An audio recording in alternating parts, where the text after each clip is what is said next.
Hello, everyone, and welcome to another episode of Real Rap Reviews. Today, it's just me, JP Bonilla, your host of the show, and today we'll be reviewing The Exorcist Believer. Now, this film has been out for about 2 weeks, but I just saw it recently.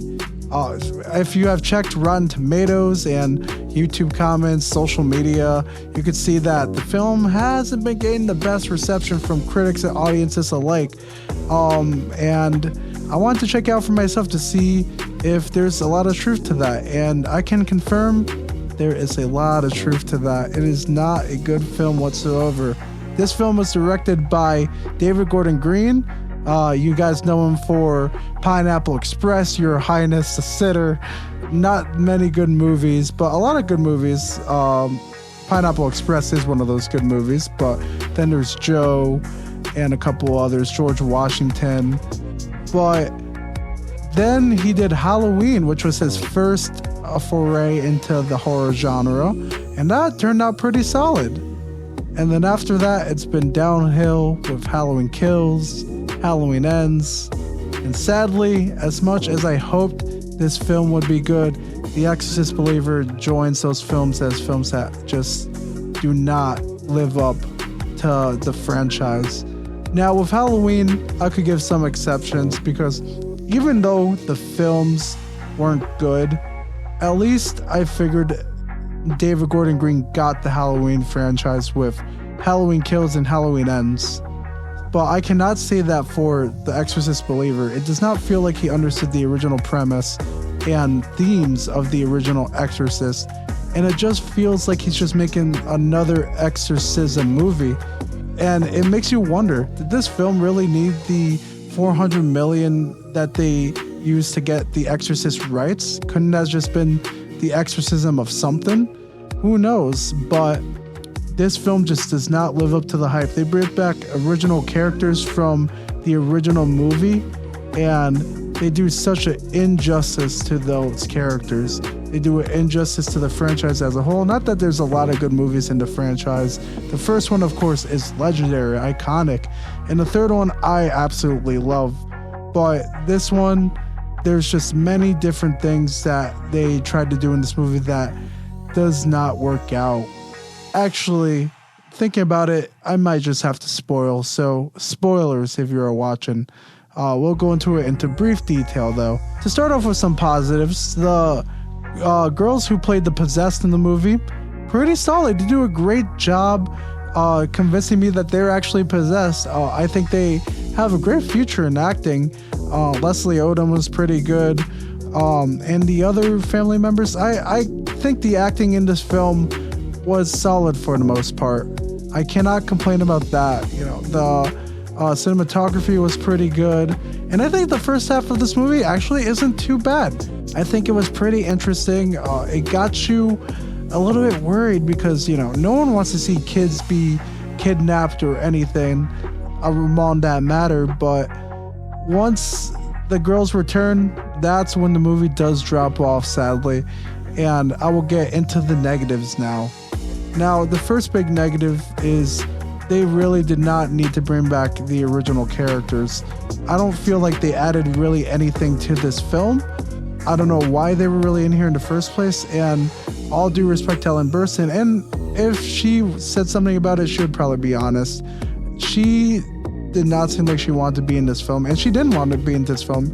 In fact, all the money that she made to this film will be going to a scholarship, so at least something in this film will be good. So it's going to something good, at least. But it just didn't, it didn't add anything to this film. And then there was a lot of scenes where they try to get you a little bit jumpy, and it didn't really need to be there. It was just way too loud, way too useless. I think that's the best way to put it. It just felt really, really disrespectful to the old franchise with the way they treated Ellen Burstyn's character in the film. Now, let's get to the ending because that's where I want to talk about certain things. I don't think David Gordon Green gets that religions are different and they don't necessarily have the same demons. So that's the first weird thing. And why am I saying that? Well, spoiler alert. We get the Avengers of Religions in this movie. That's the final climax of the film. They get different priests and figures from other religions, and they form a team, and it's just so Avengers-esque. It's weird. Like, it's not a Marvel movie, David Gordon Green. It's just, it's an Exorcist movie. Make it an Exorcist movie. Like, it's just really, really weird how he took the direction that he went. And I really, really did not like it. It just felt all so useless. And there was some cool thing. Like, they had the scene where the priest turned his head, and that's how they kind of killed him. It looked kind of cool, but that's another negative too. It seems like there's not really that much originality in this movie. There's a lot of things that they took from the original Exorcist and put in this movie. It felt like multiple callbacks. Like the boxing scene where Father Karras was boxing in the first movie. They put a scene where someone's punching a boxing bag in this movie. And it's like, why? Why is that here? Is this just your tribute to The Exorcist? Because if it's a tribute to The Exorcist, it's terrible, quite frankly. And it just didn't seem like he got the original themes of the movie. Like I said, the fear that you had in the first movie, I was just seeing this person, like his 12-year-old just being possessed and saying disgusting things that you wouldn't hear out of someone normally, and just acting crazy, looking dead, and just being overall creepy. And then you have Father Karras, who's there to show us how he's losing his faith because of everything he's seen with Reagan in the original movie, and just wondering like if it's all worth it and everything.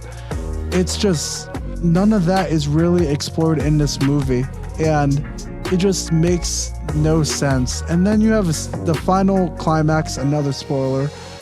They had to pick one girl out of the two that have been possessed. The other one goes to hell, and they do that, and it just didn't feel right. It's just everything leading up to that. It just felt like there was no justice for that. I think it's a pretty interesting concept. I will not lie about that, but overall, I just didn't feel like the film necessarily did justice to get to that point.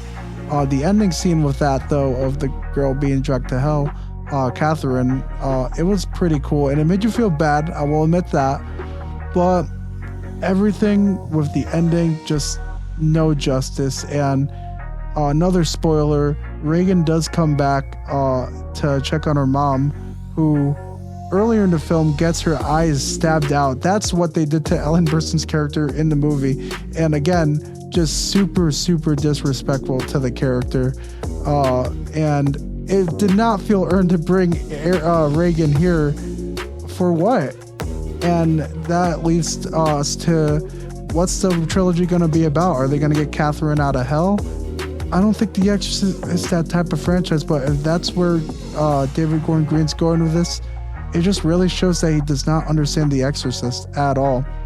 This isn't the Halloween franchise where, it's mostly about Jamie Lee Curtis versus Michael Myers.